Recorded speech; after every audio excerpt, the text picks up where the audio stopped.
Now, Gauteng Education MEC Matome Chiloane is expected to visit a Sebokeng school today.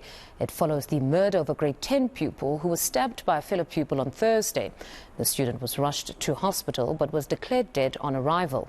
This is now the second stabbing at the Gauteng Secondary School. Let's get more information now from our reporter, Pule Letshwiti-Jones. Pule, good morning. A very disturbing incident. Yet another pupil has lost their life.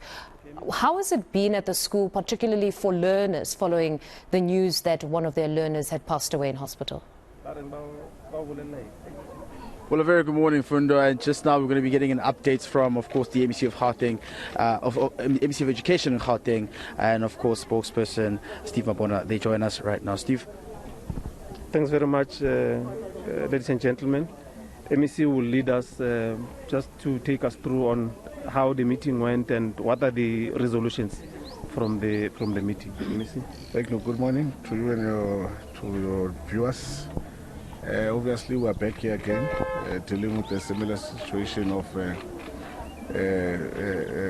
school learners fighting. And obviously, what we have done now, we have realized that obviously there's a need for us to improve our focus in strengthening security in schools that are in hotspot areas, where there's community are riddled with gangsterism, and sadly that gangsterism filters into the school and outside the school. So obviously, then therefore that means that we really need to working together with the various stakeholders, including the local law enforcement agency, the police, also our own internal security, increasing patrollers. But more importantly, of course, I've emphasized that there's a need to really communicate, apprehend or report the situation much earlier, because we know the learners that are involved in gangsterism in our schools. We know the learners that are currently affected by substance abuse. We know all this information. So we need to first report it early so that then we can come in and assist. Because reporting it late, we end up reacting to an incident where, like now, we've lost a learner's life, a potential for the future. And now, obviously, there's tensions in the community, there's tensions in the school. So that's why we're here, to say let's move quickly, let's close the space, let's not allow any room for gangsterism in our schools. Can you see what information we have on the suspect? He's arrested. He has confessed. He has explained what happened to the police. He said he had come to assist his friend. There was an altercation the day before, and then they had come to assist, and then the incident happened. And now the culprit has said that, the information we have is that he will confess that he's the one that has did the unfortunate thing of stabbing our child. And of course, you're concerned about the pattern or space of stabbings that are happening in the schools. I mean, last week there was just about 3 incidents that took place in various schools in Gauteng. Are you concerned? Definitely. That's why I'm calling on the community to say, come, community, these incidences are happening because of what is happening in the community is more important. So the communities must come on board, really come into the school as critical stakeholders. There are areas where I gave an example in the Tutuza area where the local leadership, the councillors and other CPF are working together, visiting schools, randomly searching these learners, and they were able to find very, very dangerous weapons, including a firearm, including knives, including machetes, and that shows the situation that are in our communities. Our children are vulnerable, and they are vulnerable, and they can easily be coerced into these wrong things. So I'm happy about the work that has been done there, and I'm calling that communities come on board, work with the local school leadership, assist to come in and really ensure that our schools are safe again. But it's not everywhere. It's just in areas where they are affected by high levels of gangsterism. You say you've identified hotspots. Do we know who are these hotspots, where are these hotspots, and what are you doing about it? Yeah, we do know them. I mean, for example, Westbury, we know Gelextal. Yes, we know them all over. We know where we have our problems. So we will be beefing up security in those schools, definitely first thing.